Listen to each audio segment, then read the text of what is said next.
Okay, Joe. Tell me, who did you lose through suicide? So it was 2011. A friend of mine, Dan Coogan, I knew him from school, from secondary school. We met. We did go to the same primary school, but we were in different sixth classes. But when we went to secondary school, we were in the same class, and we met there. And like that, best friends all through school. School was easier. So Dan, yeah. And tell me about Dan. How was he? So, He he was a joker, if you like. The best way I can describe how Dan made me feel was I hated school, but I went to school. It was easier because Dan was there. So we were always laughing. He loved music. He was a really talented musician. He could pick up an instrument and just play it. He'd get it for a day, and he'd be a master at it by the end of the day. And he'd convince other people to get an instrument so that when they were no good at it, he'd be able to show them how to do it.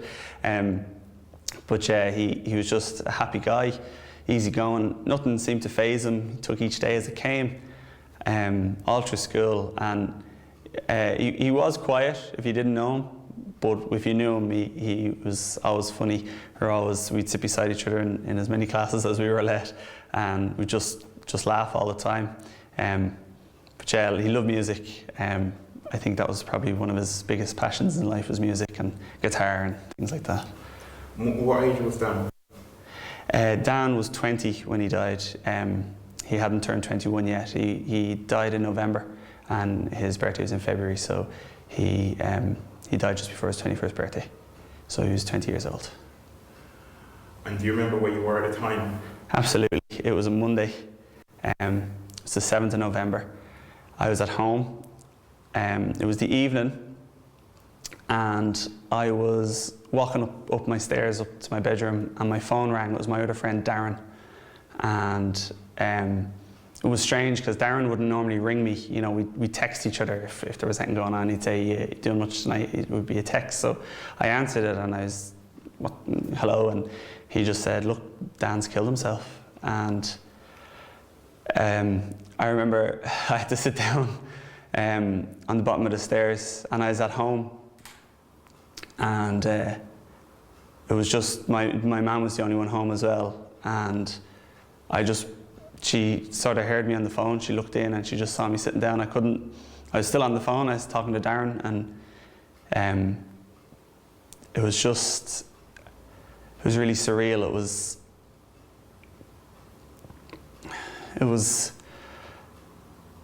You didn't know what to do. You didn't know what to say. I just kept saying, what are you talking about? What's this? And even off the phone, and of course my mum wanted to know what was wrong with me, and even it was still so unbelievable. You couldn't say it.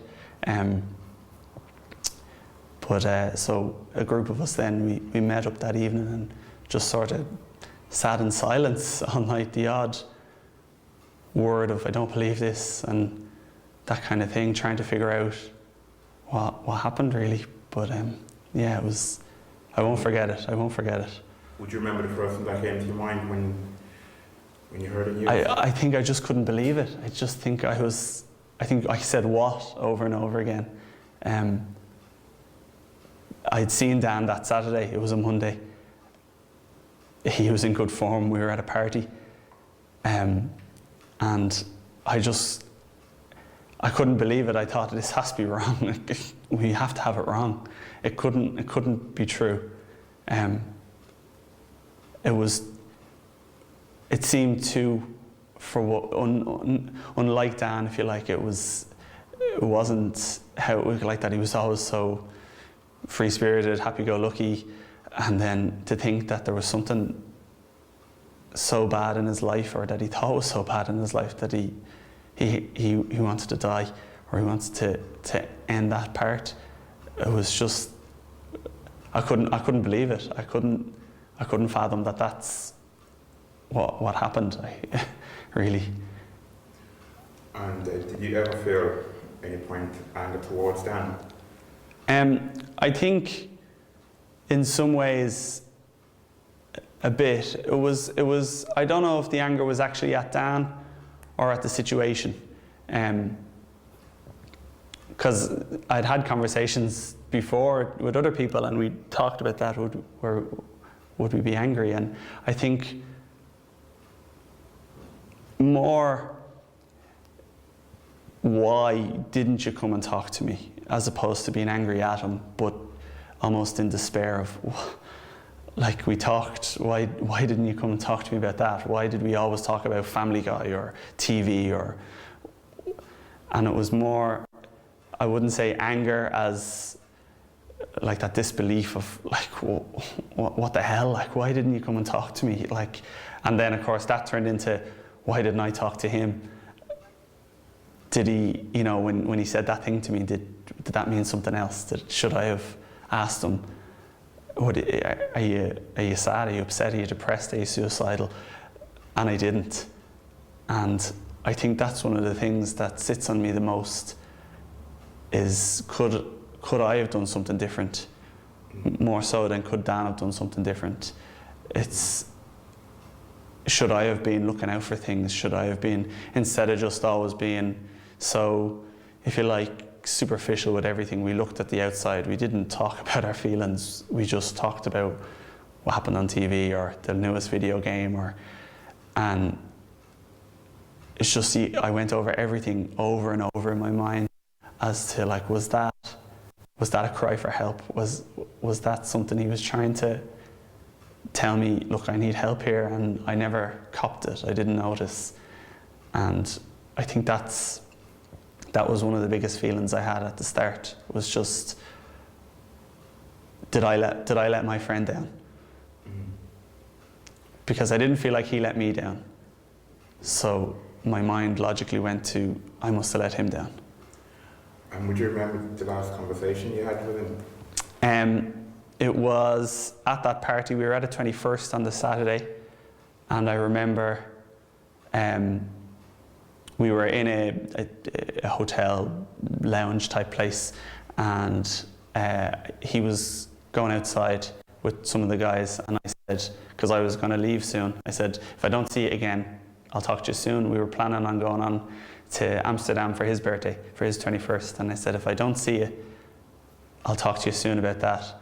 And he did come back before I left, and it was just as I was leaving, and I just said, look, I'll see you later, and we'll organise. We called it Amsterdam instead of Amsterdam, and that was the last thing I said to him, was just a general, see you later, I'll talk to you over the next while kind of thing.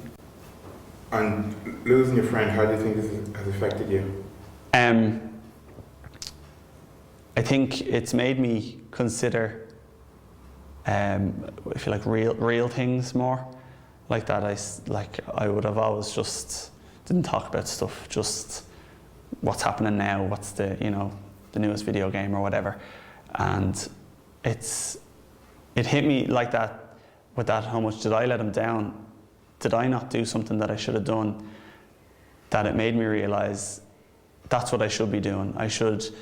Well, for me, I felt that I should be someone that people can talk to and know they can, but it's not just up to them, it's up to me to say to them, what's wrong, or is there something wrong, or can I help you, or do you need to talk? And I think for me, it kind of put a stamp on how I felt about suicide, because up until that point I didn't know, did I think that people were selfish, or did I think, they felt there was no other way out? And when this happened to Dan, I definitely felt that this was something that they couldn't control. They felt out of control, and it changed how I felt about that.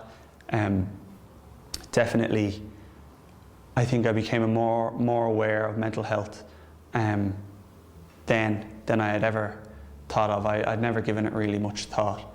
And even in myself, I started noticing things that I did that weren't good for me, never mind anybody else, what they were doing and things like that. So I think definitely it changed me insofar as it made me more aware of mental health, and why it's important, and what depression or anxiety or anything like that really are, as opposed to what I thought they were before.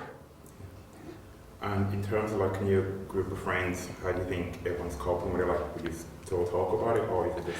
I think so. I remember at the time it was that night, the Monday, we made an agreement that we wouldn't let this happen to anyone else in our group of friends, and we meant it from a point of view of ourselves reaching out and us reaching out to our friends as well.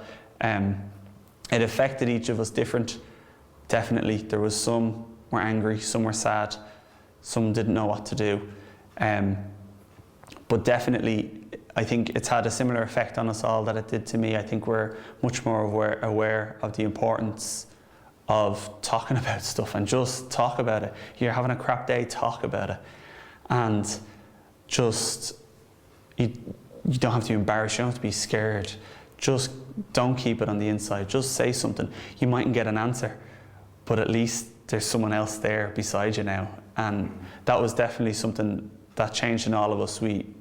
Because like that, we would have all kind of not talked about our feelings. We're lads, this nonsense that we sort of agreed to at the time. And then when this happened, we realised that there was more important things, and we needed to work and fight for it as friends together, that we needed to make sure everyone knew it was okay not to feel okay, or it was okay to talk and not to be afraid to talk. And really just, we didn't want this to happen again. We wanted to try and learn, or to help prevent this happening again to us. And we would talk about Dan. We've done kind of fundraisers in his name since, and we talk about him. Sometimes one of us would go onto his Facebook page and put up a video that might remind us of Dan or something, and it kind of gets us remembering him. And we'll never forget Dan. And we'll never stop talking about him, because he was such a big part of all our lives, and he brought so much joy to all our lives that you can't not talk about a memory and Dan not be in it, because he was the centre of a lot of the fun times a lot of us had. And I'm glad we don't. I'm glad we talk about him. I'm glad we're able to talk about him, and it, not shy away from what happened. Do you think maybe through your friendship, like, did he ever try and reach out to someone, or? I don't know. You hear, of course, all the stories afterwards when everyone's trying to figure out why. You hear, oh, but he sent me that text that time. I realised yesterday, or not yesterday, the other day, that he sent me a message, a Facebook video, just a funny video, on the 5th, and he died on the 7th. And I look at that and go, was he looking for more of a conversation than me going, oh, cool video, and that's it? Was that his reach out for help? I really don't know. I suppose part of me almost doesn't want to think about that, just because I'm afraid I missed something. You hear other people saying that, oh, Janie, he did say we should meet up, and we were trying to arrange it, and we often wonder, were they kind of calls for help, and we didn't pick up on them because we weren't thinking. Yeah. If you could speak to Dan now, like, what do you think he would say? What would he say? What would you say? What would I say? I'd say I miss you.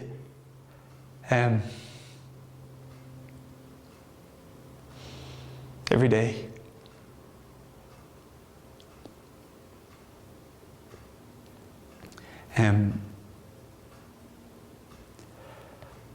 I just want him to know how much I cared about him, because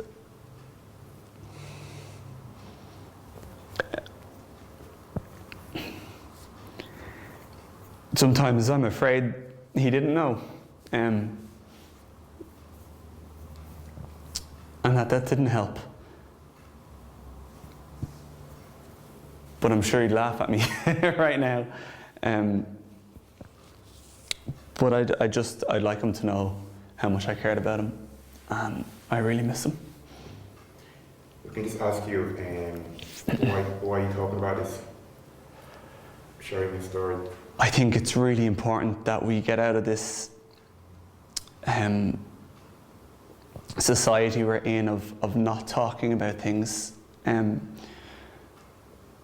I don't think anyone can claim they haven't felt something along the lines of depression or anxiety, that feeling of, I can't do this, I'll never be able to do this, or I can't get out of bed, and I think the only way we can start to push back against this society we have of not talking is to talk, and to let people know it's okay to talk, and nothing bad's going to happen if you talk. No one's going to think anything about you. They're going to think, wow, that person's strong because they're able to admit that they're not well, or they're able to ask someone for help. It's not a sign of weakness. So I just feel we really need to share these stories so that they see there are people out there who care. Sometimes I worry Dan didn't think there was. And I want people to know that if they're feeling depressed and they think they can't do it anymore, it's too hard, there are so many people in their life who care about them enough to want them to live. They don't want them to die. They want them to live, and they want to help them live. And I think that these kind of talking about it, doing stuff like this, getting awareness out there that you're not alone. Everybody feels something one time or another, and everybody wants to help. And I just feel like if we get more people talking, we'll notice that this kind of stuff starts to decrease. There'll be less suicides. There'll be more people taking anxiety as seriously. It's an illness, and not just thinking, oh, that person's just lazy, they won't get out of bed, because that's not what it is at all. And if we can tell people that that's what we think, they won't be afraid to tell us they're afraid to get out of bed, because they know we're not going to say, oh, you're just lazy. They know we're going to say that's something that we can work together and fix. And I think the only way to do that is to talk. Just the last question. What advice would you give anyone that's going through your situation, having to lose their best friend? Find someone you can talk to about it. And just keep talking. I know I've said that loads already, but I found sometimes I'd just have a thought in my head of Dan or of something, and I think I won't say it to anybody because I might upset someone, or I might get upset myself. And then I'd just get upset anyway, and it would be on the inside. And I think if sometimes I'd just say, I was thinking of Dan today, and I'd start just unraveling everything that I was thinking, and by the end of it, I'd be laughing about a memory I had of Dan as opposed to being upset. And I think just everybody is going to mourn and grieve differently about these things, and that's okay as well, and accept whatever way it is you're doing it. If it's that you're crying all the time, cry all the time. If it's that you want to talk to someone all the time, talk to someone all the time. If it's that you want to go and run for miles while you figure it out in your head, do that. But don't let it get on top of you. Keep it in the open, and don't be afraid to talk to someone else about it. Someone said to me, you can talk to me about Dan because I'm already thinking about him. You're not going to upset me by mentioning his name because I'm already thinking about him. And don't be afraid to mention it to someone else who knows them, because they think, oh, they're doing great, I don't want to bring this back up. No one ever forgets, and bringing it up is healthy and it's good. And I just think it feels at the time like the longest week of your life. I remember it was less than a week between when I found out Dan died and his funeral, and it was the longest week, and I was wrecked, I was tired. But it did pass, and it's hard to see it at the time, but you do start to be able to look at the good memories and remember the good times you had with the person. And it feels like it's never going to end, or it feels like I'm going to feel this way forever, but you don't. And just keep on going, keep on moving, keep on talking, and it will get better.